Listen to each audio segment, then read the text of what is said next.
licenciatura en Física y Matemáticas del Politécnico. También su maestría ahí mismo en Ciencias, con especialidad en Física. El doctorado lo hizo también en el Politécnico, pero en un convenio de colaboración con la Universidad de Duisburg. Tiene un postdoctorado que hizo en Suiza y Alemania. Voy a dejar a la doctora para que inicie su plática. Gracias. Bien, muchas gracias por la presentación, gracias por la invitación. Entonces, bueno, comenzaré el tema de pláticas, espectroscopía de resonancia ultrasónica, y voy a platicarles de unas cosas que estamos trabajando en la modalidad dominio temporal, pero básicamente voy a empezar con esta parte. Ya mi nombre ya está y comienzo. Entonces, mi plática la organicé de la siguiente manera. Primero viene una introducción en donde voy a platicar de las resonancias y voy a platicar de qué relación tienen esas resonancias con la caracterización de materiales. Después hablaré de la espectroscopía de resonancia ultrasónica, en qué consiste, cuáles son sus bases teóricas elementales, cómo son los experimentos básicos y la aportación que estamos trabajando en este momento. Presentaré algunos de los resultados que hemos estado obteniendo. Finalmente daré mis comentarios finales. Por último, agradecimiento a las personas que han estado colaborando y después me pongo a su disposición para las preguntas. Entonces, comienzo con el tema de resonancia. Déjenme contarles que no sé si ustedes conocen aquel video del puente de Tacoma. Es un puente que estaba en Estados Unidos. El viento lo empezó a soplar y entonces este puente entró en una resonancia, tuvo unas amplitudes de oscilación muy grandes y finalmente el material no soportó más la estructura que se Este video que yo vi en la licenciatura recién que ingresé ahí me fascinó, me llamó mucho la atención cómo era posible que un efecto tan grande se diera lugar debido a una constitución física, ¿no? Entonces, está un poco lento. Bueno, entonces me gustaría platicarles acerca de la resonancia. Obviamente todos ustedes conocen el fenómeno. De lo que se trata es de que si yo, por ejemplo, tengo un diapasón, le pego un diapasón con las mismas características, entonces las vibraciones acaban por transmitirse a este otro porque entra en resonancia con el que yo estimulé. Eso lo podemos ver a nivel divulgativo, simplemente con vasos, vemos cómo hacemos chillar un vaso y entonces vemos cómo el otro se estimula y tira, por ejemplo, un palillo que esté colocado sobre él. Ese fenómeno de la resonancia muchas veces nos lo explican con el fenómeno del columpio, es decir, si yo muevo los pies de manera armónica con la frecuencia natural del sistema, que en este caso viene siendo un péndulo, entonces yo voy a tener una resonancia y mi amplitud va a aumentar. Si ustedes lo pueden ver a nivel de un experimento, ustedes tienen un resorte, que está caracterizado por una constante elástica, tiene su masa y le van aumentando pesos. Pero ustedes también pueden caracterizar ese resorte poniéndolo a oscilar. Y entonces se encuentran que la constante elástica la pueden determinar a partir de su frecuencia natural de oscilación. Eso mismo, o sea, ustedes también pueden hacer un oscilador armónico forzado.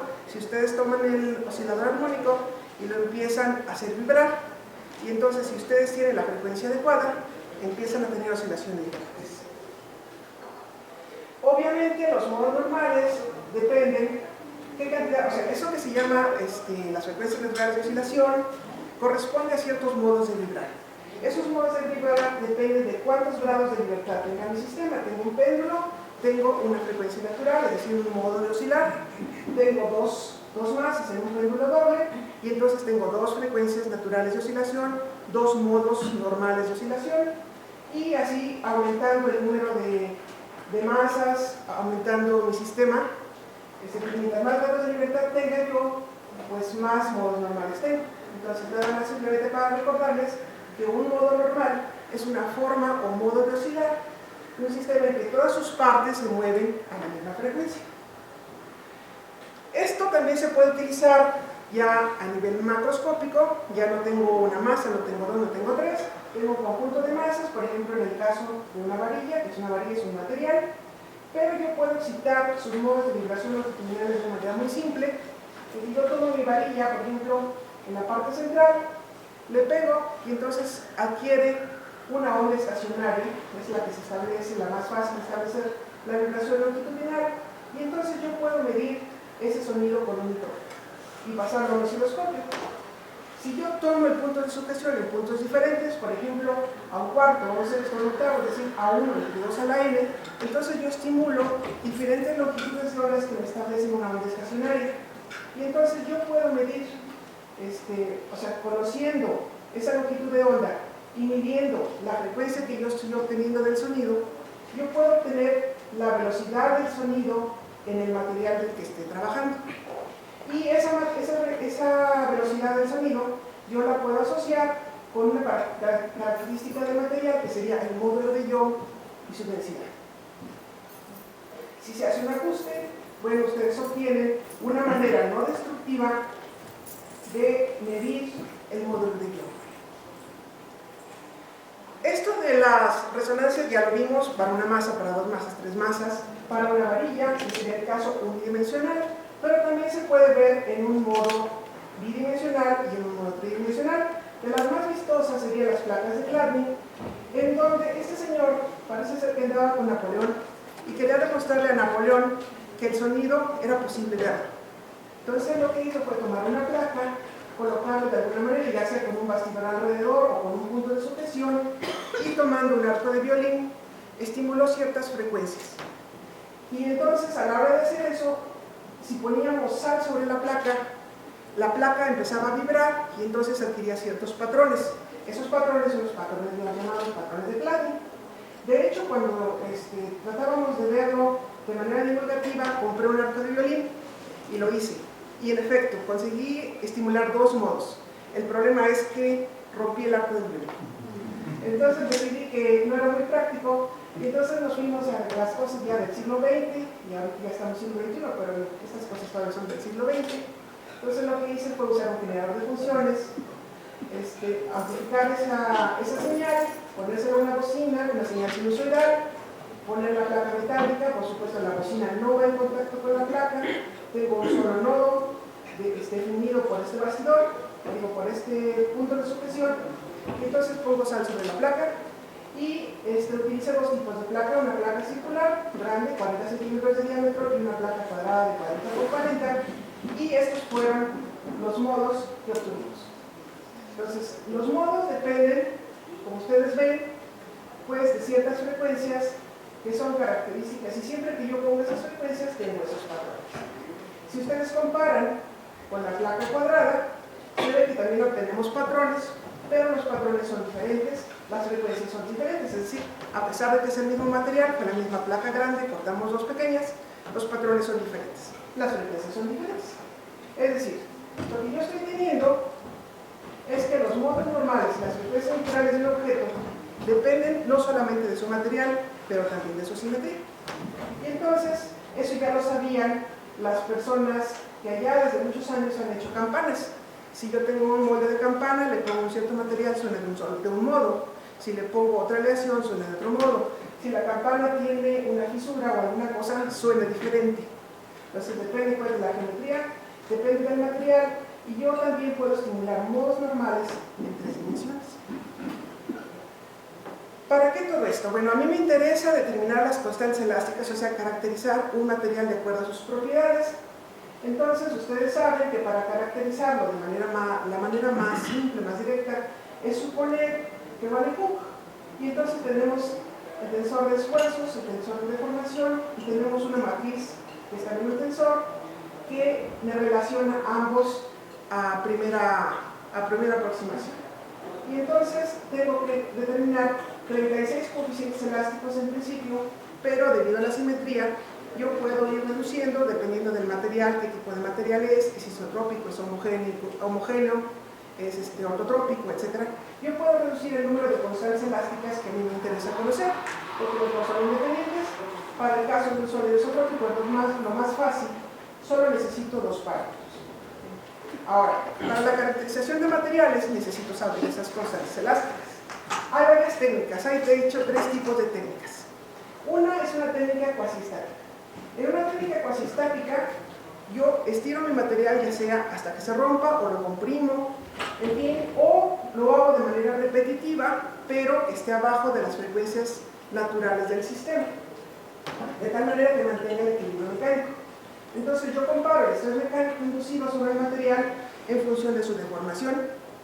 Eso es un análisis o un experimento en donde yo puedo determinarlo solo en una dirección. Entonces, si yo necesito en otra dirección, tengo que tomar otra muestra y hacerlo en esa dimensión, en esa dirección, perdón. Y tiene la desventaja, la gran desventaja, de que este experimento no es repetible. Es decir, una muestra, un experimento. Otro experimento, otra muestra. Las muestras se van rompiendo, se van gastando, necesito otras más. Esa sería en cuanto a las técnicas cuasi estáticas. Hay otras menos destructivas que serían las técnicas de tiempo de vuelo, en donde yo pongo aquí un piso eléctrico, mando una onda y entonces yo determino el tiempo de tránsito de las ondas a través del material. Veo cómo el pico que yo estimulo va y regresa, sé la longitud del sistema, y con eso puedo determinar la velocidad del sonido en esa dirección. Igual que este no es destructivo, pero también necesito orientar al sistema en una dirección determinada. Entonces no lo puedo hacer simultáneamente para varias direcciones. La técnica de resonancia ultrasónica pertenece a las llamadas técnicas resonantes. En esas, como ya les platiqué, yo estimulo mi cuerpo de tal manera que en una resonancia varío la frecuencia de tal manera que estimule todos los modos normales, todos los que yo pueda medir con mi aparato, y puedo determinar de manera no destructiva y en varias dimensiones las propiedades de mis materiales. Más bien, no de mis materiales, sino de mi muestra. Bueno, ya con eso, con esa introducción preparatoria, ahora sí podemos platicar de lo que es la espectroscopía de resonancia ultrasónica. Entonces, el marco teórico de la resonancia ultrasónica. Yo tengo un objeto elástico, forma arbitraria, con una cierta densidad, con un cierto volumen, y en principio para caracterizar yo tengo que sujetarla a un tipo de desplazamiento. Si yo determino la energía cinética y la energía potencial de deformación de ese cuerpo sujeto a esas tensiones que estoy poniendo, lo que yo voy a tener es que yo lo puedo escribir de esta manera, en donde esto es la densidad, este es el tensor de elasticidad y estos los tensores de deformación.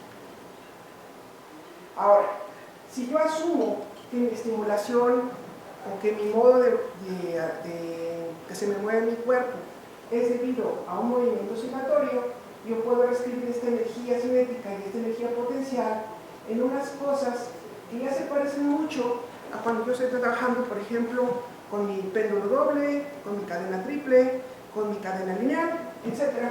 Y entonces lo que yo tengo que hacer a la hora de calcular mi lagrangiano es en realidad resolver una ecuación de eigenvalores para determinar mis frecuencias y mis desplazamientos que me dan el modo normal de oscilación del sistema.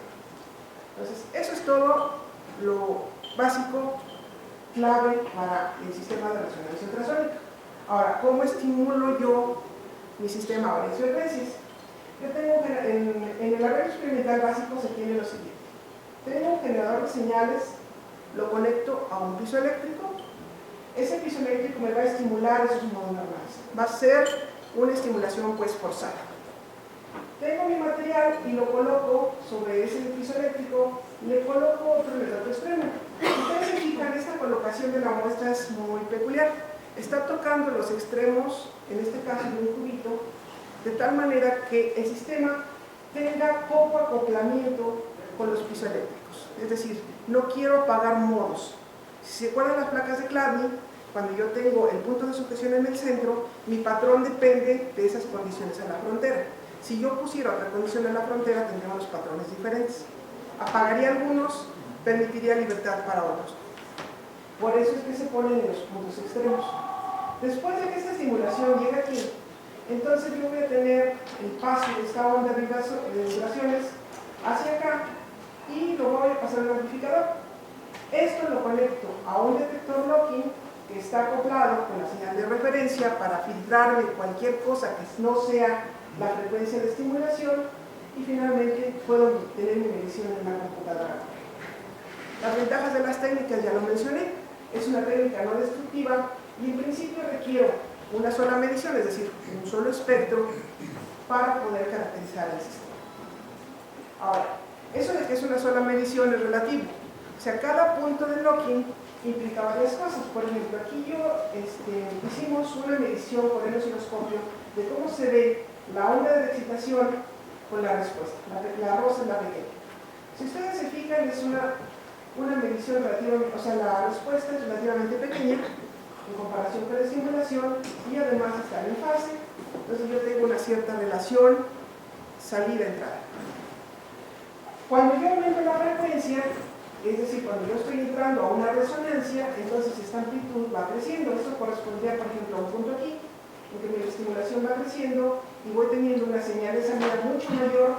Aquí están cambiadas las escalas, eso es pero está, o sea, la relación salida contra entrada va aumentando. Cuando finalmente llego a la resonancia, no solamente la amplitud es muy grande, sino que además presenta un cambio de fase con respecto a la señal inicial. Bueno, eso es lo que me hace el locking y estas son las señales que me da un amplificador.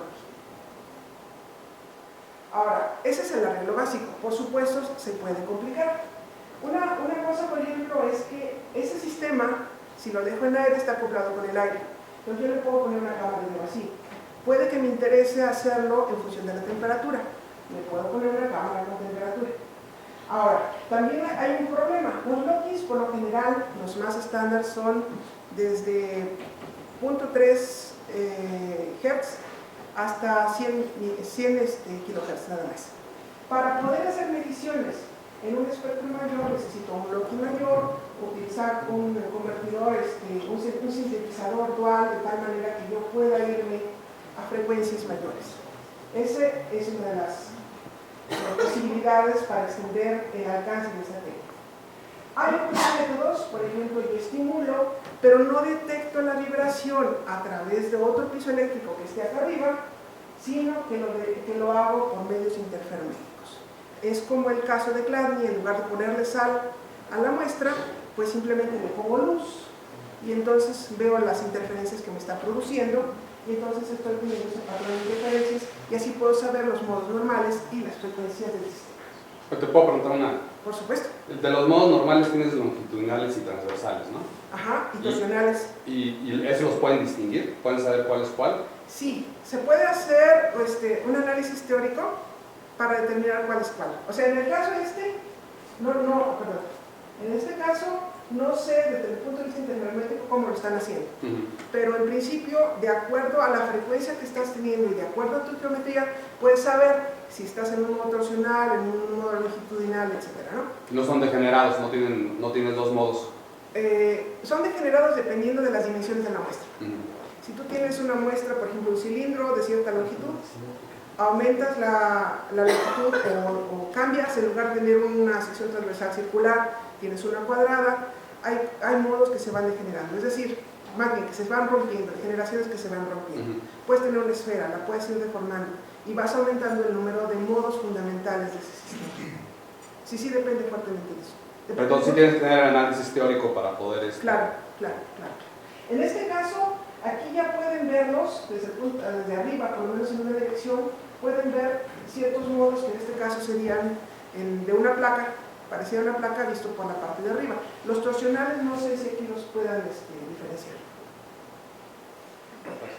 Entonces, tú ya marcaste unas dificultades importantes, es decir, se ve muy simple, pero el tratamiento numérico es más complicado. Es decir, yo tengo que resolver una matriz con ciertas densidades. Por lo general, el sistema está nada más, o sea, el análisis teórico se hace para materiales homogéneos, isotrópicos, etc. Y después se van complicando. Además, en general, se usa con muestras de alta simetría. ¿Por qué? Porque si yo sé la forma, en principio ya tengo una variable que ya no me interesa porque ya la conozco y entonces nada más me interesan las propiedades elásticas. Si no sé ni la forma ni las propiedades elásticas, entonces está la información, digamos, revuelta. Ahora, hay dos modos de enfocar el problema. Uno es el más simple, que si yo tengo las dimensiones, la forma, la masa, y yo le meto las constantes elásticas, yo con un programa en donde me resuelve mi sistema de eigenvalores, yo puedo encontrar las frecuencias de resonancia. Este sería el problema directo. Pero usualmente el experimental tiene el problema inverso. Tiene una forma, unas masas y unas dimensiones, aunque la fije la forma, tiene que meterlo y saca sus frecuencias de resonancia y ahora de esas frecuencias de resonancia tiene que resolver qué constantes elásticas está teniendo. Entonces, por lo general lo que se hace es resolver el problema directo y entonces ir ajustando los picos de tal manera que ajusto, o sea, voy variando los parámetros de tal manera que yo más o menos acorrale, digamos, todos los picos y pueda yo saber decir, este conjunto de constantes elásticas es el que me corresponde al que yo estoy midiendo. O sea, no es un problema fácil y la gente está trabajando en esta cosa. Otras dificultades particulares con respecto al número de la frecuencia es, como ya lo mencioné antes, que mi rango de medición de frecuencias es muy limitado. Depende de la capacidad de locking y puede ser una cuestión de precio, pero igual tengo una limitante fuerte en ese aspecto. Otro es que yo necesito darle tiempo a mi sistema a que se ponga en cierto modo. Entonces tengo que ir variando de frecuencia en frecuencia, en frecuencia, en frecuencia, y dependiendo del material podemos tener tiempos grandes de medición. Por eso es que nosotros tratamos de ver cómo podemos hacerlo utilizando el dominio temporal.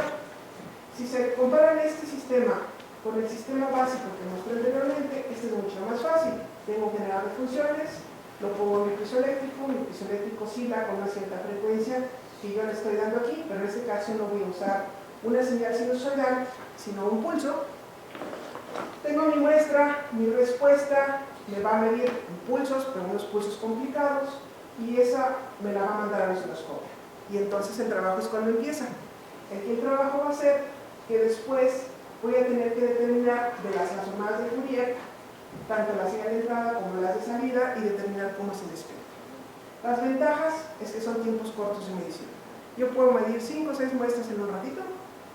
El relajo va a ser después, cuando yo tenga que analizarlos. Claro está, puedo automatizar el sistema y tenerlo ya directamente, pero eso todavía no lo tenemos hecho. Otra ventaja importante es el rango amplio de medición, que va a depender de qué tan estrecho pueda yo con mi sistema experimental hacer un pulso. Entonces, por ejemplo, si yo les pongo un pulso cuadrado, bueno, voy a tener un intervalo de 90 en el caso del primer lóbulo de la función psi, y entonces es, digamos, el primer lóbulo en donde yo le voy a confiar a mis mediciones y de ahí yo observo mi espectro. Entonces vamos a ver algunos resultados. Son pocos resultados, así que no se preocupen. Entonces, si yo tengo una frecuencia de simulación que sería un pulso cuadrado, entonces yo saco la transformada de Fourier y tengo esta función. Entonces yo le voy a querer a cualquier cosa que esté aquí arriba, es decir, más o menos del orden de 200 kilómetros. Quiero aumentar el rango, tengo que ver la manera de hacer mi pico más estrecho. Entonces ya esa es la señal de respuesta que yo puedo medir con este sistema. Aquí está la simulación, aquí tengo la respuesta, mi osciloscopio me dice, esta es tu señal que estás teniendo. Entonces yo le saco la transformada de Fourier y entonces tengo un espectro. Aquí está. Este mismo espectro, si se fijan, no sé si en el anterior, tiene varios piquitos en esta parte, pero son muy pequeños. Entonces yo los amplifiqué para verlos. Entonces, por ejemplo, en este flanco, yo lo que estoy teniendo es lo que estoy sabiendo que es lo que pasa de 10 Hz para arriba, de 10 kHz, perdón, hasta casi 1 MHz. Aquí estoy en escala logarítmica. Yo puedo aumentar la amplificación y yo puedo ver que tengo un pico muy grande a 5.2 kHz. Ya aquí yo ya no lo puedo ver con el ojo, pero sí lo estoy pudiendo medir aquí. Yo tengo aquí una resolución relativamente pobre por el pulso, el número de puntos que estoy eligiendo, pero esto me puede servir como un indicio, es decir, yo no me tengo que casar con la técnica pulsada, sino que yo puedo hacer una medición rápida y después elegir, porque si se fijan, hay mucha región, una región muy grande, donde ustedes no tienen ninguna resonancia, entonces no tiene caso medirla en frecuencia. Si yo ya tengo determinada la región, entonces digo, ok, si me interesa, por ejemplo, esta región, yo lo puedo medir por el osciloscopio a frecuencias una por una y determinar esa amplitud y frecuencia. Pero yo ya no tengo que andar midiendo en todo el intervalo. Otro resultado que les quiero mostrar es un resultado que se hizo para acrílico, un cilindro de acrílico de diámetro 1 centímetro, longitud 1 centímetro también, aproximadamente.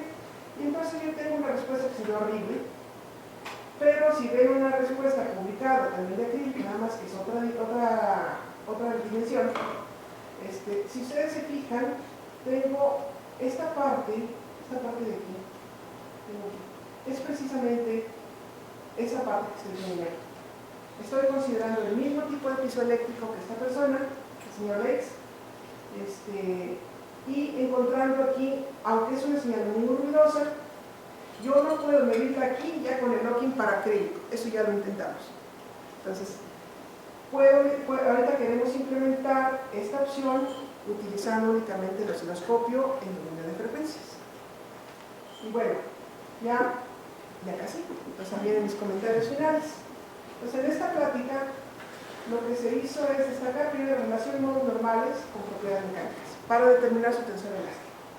Describimos a muy grandes rasgos las bases teóricas de la técnica de la espectroscopía de resonancia ultrasónica. Por cierto, no mencioné, esas son las siglas en inglés.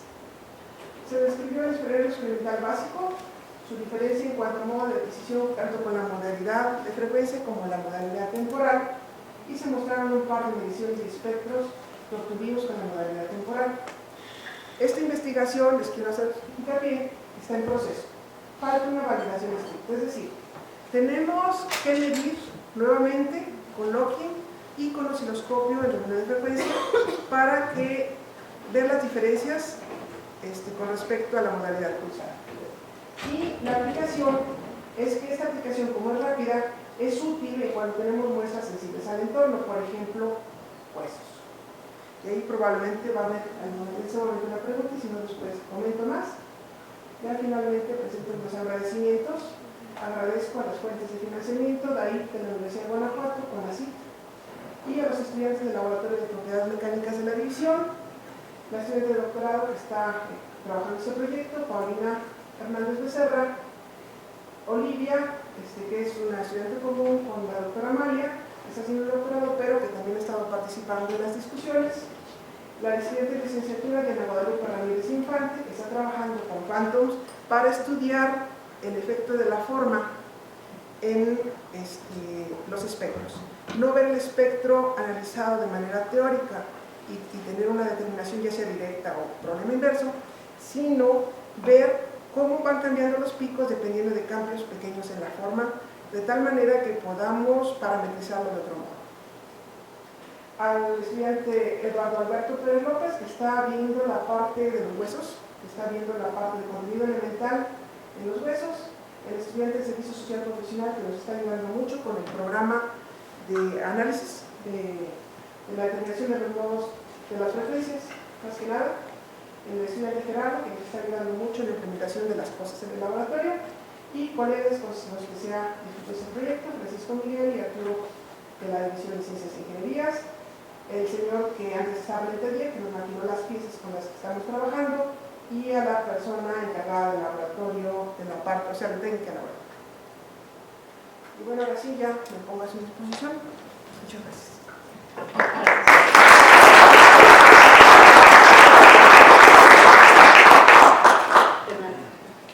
Oye, entonces, por ejemplo, para lo de los huesos, lo que ustedes quieren determinar es nada más así como especie de ensayo y error que pueden obtener de formar el hueso, porque digo, modelar el hueso por sus constantes elásticas es un medio amorfo, entonces sí, puede ser mucho más complicado, ¿no? Eso sí se va complicado, por eso no vamos a intentar hacer análisis teórico de eso, porque un hueso depende, o sea, un espectro de un hueso depende de su forma, de sus características internas, etcétera, ¿no?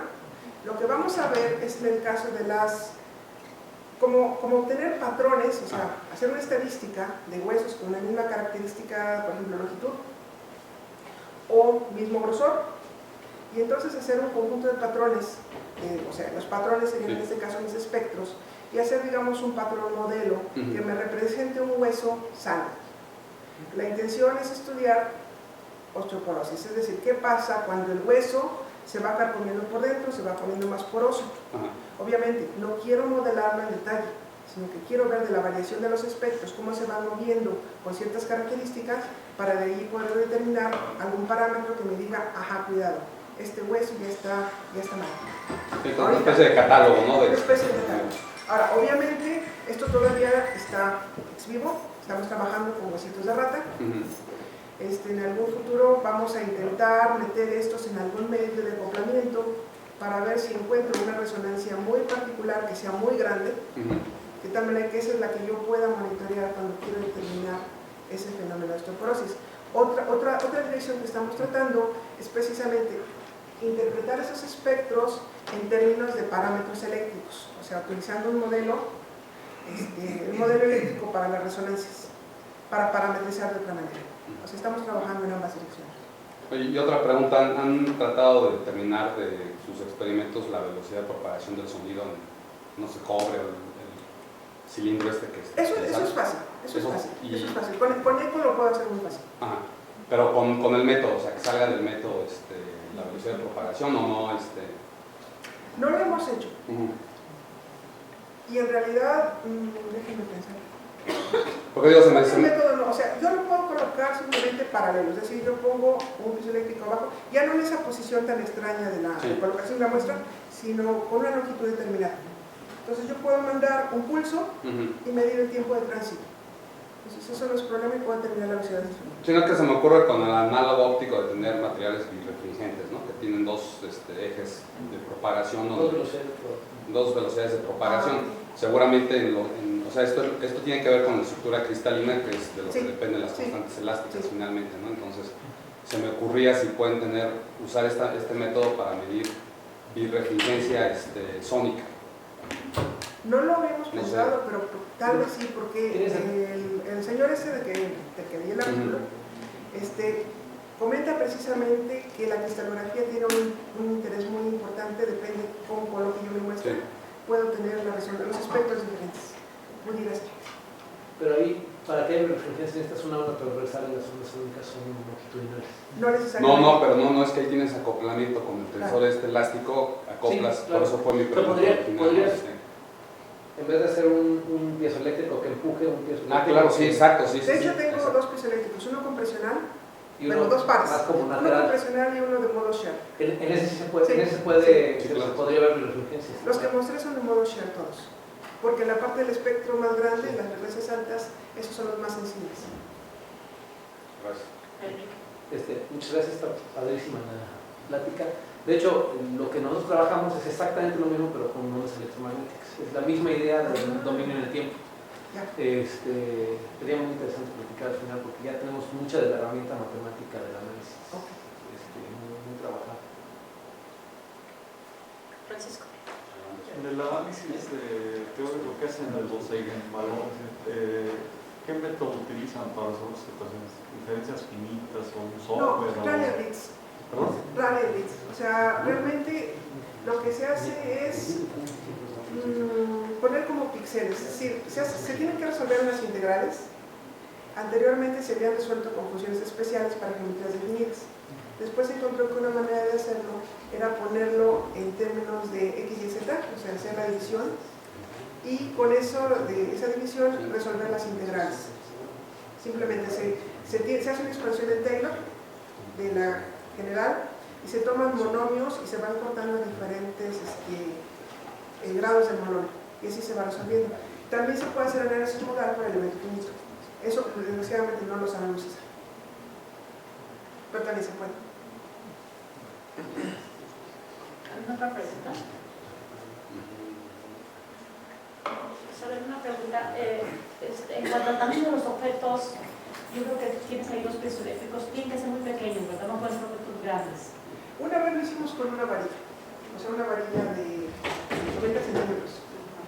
Sí se puede ver, nada más que por supuesto tenemos que ayudarle a los piezoeléctricos soportándolo en hilos de nylon para que no se nos pueda caer la varilla, porque ahí no puede sostener los piezoeléctricos la varilla tan pesada. Entonces le ayudamos esperando que los hilos de nylon no influyeran mucho en la medición, pero obviamente se induciendo nodos también con eso. Aunque si el acoplamiento es pequeño, pues usamos nylon, no es muy importante, pero sí también se puede. No sería de campo completo, ¿verdad? Tu análisis. ¿Cómo? O sea, de ver la muestra, por ejemplo, en cada punto. No sé, por ejemplo, bueno, hemos visto en el laboratorio, tienes una muestra y ves los modos de vibración, ves físicamente todos en en campo completo. Aquí no lo ves. Aquí no lo veo. O sea, yo lo único que veo es una señal de entrada y una señal de salida. Obviamente, si yo tuviera un sistema que me pudiera ver los nodos normales, yo podría ver efectivamente cómo se ve. O sea, es igual. O sea, yo te había dicho en alguna ocasión, a lo mejor con ESPI, pero yo no sé las limitaciones de la técnica, y yo lo pensaba como en términos de la sala en clase, es decir, de alguna manera ver esos modos. Pero sí, ya vimos que hay gente que ya ha hecho interferometría, no sé de qué tipo, para ver efectivamente cómo se mueve el sistema. Otra pregunta. Una última. Hay transductores como bobinas de electroimán que los usan para excitar y para medir también. Esa es otra cosa, esos son los EMAX, me parece. Ajá. Esos los usan para cuando se tienen cosas metálicas. Entonces hacen una inducción de corrientes ERI y por eso hacen vibrar sin tocar la muestra a los sistemas. Ese es otro método. Aquí en este método yo uso un piezoeléctrico, pero igual puedo usar un láser pulsado, por ejemplo, para hacer una estimulación de la muestra. O sea, lo importante es darle un pulso de presión de tal manera que pueda resolver ese sistema. De hecho, tenemos también eso planeado en la agenda, pero la agenda es así como muy larga. Bueno, pues si no hay más preguntas, voy a entregar el reconocimiento a Isabel por su plática. Muchas gracias. Isabel.